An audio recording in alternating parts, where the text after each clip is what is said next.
Hello, everyone, and welcome to our second episode of the Conscious Insight podcast. I'm your host, Katy Lily Rossland, in my second year college in Philadelphia from Temple University, majoring in neuroscience and physics. Yeah, I'm that girl who's always asking, but why? About everything to do with the mind and quantum mechanics of it all. Why? Wait, my coffee is turning cold. Let me take a sip. If you're into exploring the big questions of the mind, spirit, and reality, you're in the right place. This podcast is all about diving deep into consciousness and spirituality with an analytical twist from yours truly, of course. I tend to overthink things. Less woo-woo than some other people, I hope. More, let's break this down logically and technically. I'll be channeling my intellectual, book-smart curiosity. Yes, you heard that right. There are no entities channeling here, folks. Just good old-fashioned book smart. Today, we're tackling the state of consciousness science, as it stands today as opposed to what it was 20 years ago. How it has exploded from a fringe topic in the 90s, back when my parents were my age, rocking to Britney Spears tunes instead of Lady Gaga. Imagine that. To a booming, interdisciplinary field now. We're touching upon why human consciousness might trump any chips implanted into the brain like the transhumanism movement peddled by Bloomberg and other media nonsense, drawing from Professor Federico Faggin, and explore Professor Rupert Sheldrake's take on how spirituality boosts our health, while atheism might come with some hidden costs. Buckle up. All right, it's fascinating how far we've come. Back in the 1990s, studying consciousness was basically for academic exiles. Scientists treated it like a philosophical sideshow, not real science. I wonder why. It was marginalized, with most researchers shying away because it smacked too much of mysticism or untestable ideas.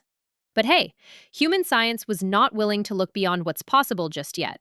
My parents' generation, in their college days, might have encountered it in psych classes as a quirky footnote to behaviorism or neuroscience, but nothing mainstream. Manifestation fringe pseudo-believes, nothing more. Fast forward to today, and it's a full-blown renaissance, widely accepted.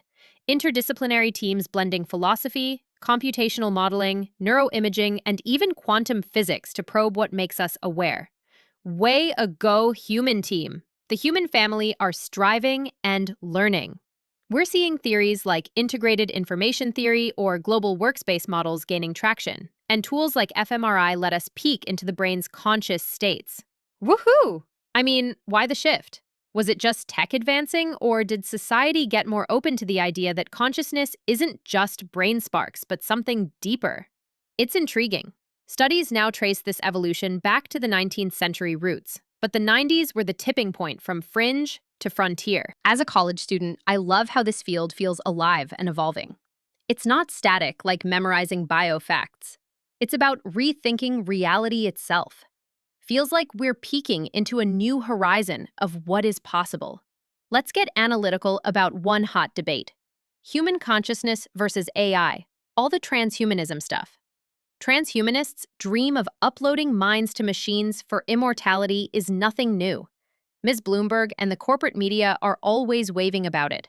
All my classmates know and suspect the ultra-rich class is probably cloning themselves and preparing for world domination, like some James Bond villain with a side dish of machine mind upload immortal.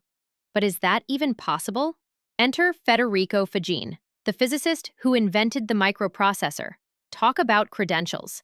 He argues consciousness isn't computational.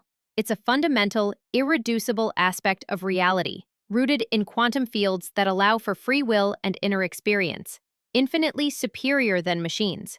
Faggin calls out AI as mere simulation. Machines can mimic intelligence, but lack true sentience, self-awareness, the knowing that comes from being alive. That which makes a being truly conscious is not a machine make. Why does this matter? In a world pushing transhumanism, merging humans with tech for superintelligence, Faggin warns it's a dead end, stripping away what makes us human, that subjective spark, fundamentally lessen who we are, and it is far from the scapegoat fantasy power trips the elites and ultra-rich painted as. If consciousness requires quantum-level aliveness, does that mean AI will always be a tool, not a peer? Never fitting enough to be the shell that houses consciousness? It flips the script on Silicon Valley hype, doesn't it? Faggin's views make me question if chasing digital immortality undervalues our organic, conscious essence. Shifting gears to the spiritual side, because consciousness isn't just brain science. It's tied to our inner lives. Let's talk Rupert Sheldrake. This biologist challenges materialist views with ideas like morphic resonance. But today, I'm zeroing in on his work linking spirituality to health.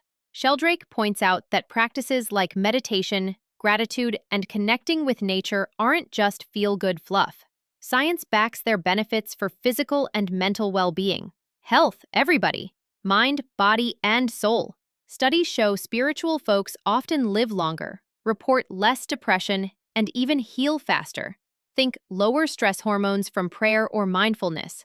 Think of the value of just meditating twice a day. I do yoga sometime. It feels good. Come try it sometime with me. But here's where it gets analytical. What about atheism? Some research suggests a decline in religiosity could be a national health concern, linking it to higher anxiety or shorter lifespans in secular societies. A technocratic society is body for human health. Dude, we're cutting pretty close to that. Gotta get to the park more. Smells the flower. Get in touch with nature. Atheists might score well on certain metrics, like lower psychiatric symptoms in some studies. But overall, spirituality seems to edge out, with perks like better coping mechanisms and community support. Sheldrake argues these practices validate ancient wisdom. Fasting spiritually might boost physical health more than dieting alone. As a skeptic turned curious explorer, I wonder, is this causation or correlation? Do spiritual practices rewire our biology? Or do healthier people just gravitate toward them? Either way, it's compelling evidence that ignoring our spiritual side might come at a health cost. Remember, folks, human spirituality have been around way longer than technologies have been. There is a reason to it by the ancient folks, after all. What do you think? Has consciousness science changed your worldview? Have I induced you to perhaps join me in my yoga class? Maybe next time. Be seeing ya. Drop your thoughts in the comments or DM me at x.com/sparkfulart. Sparkful Duck, my producer for this podcast, will take your question. I would love to analyze in a future episodes. Oh wait, I'm still on air. Well, thanks for tuning in to Conscious Insight Podcast. Remember, stay curious, stay conscious. Until next time, peace and insight out.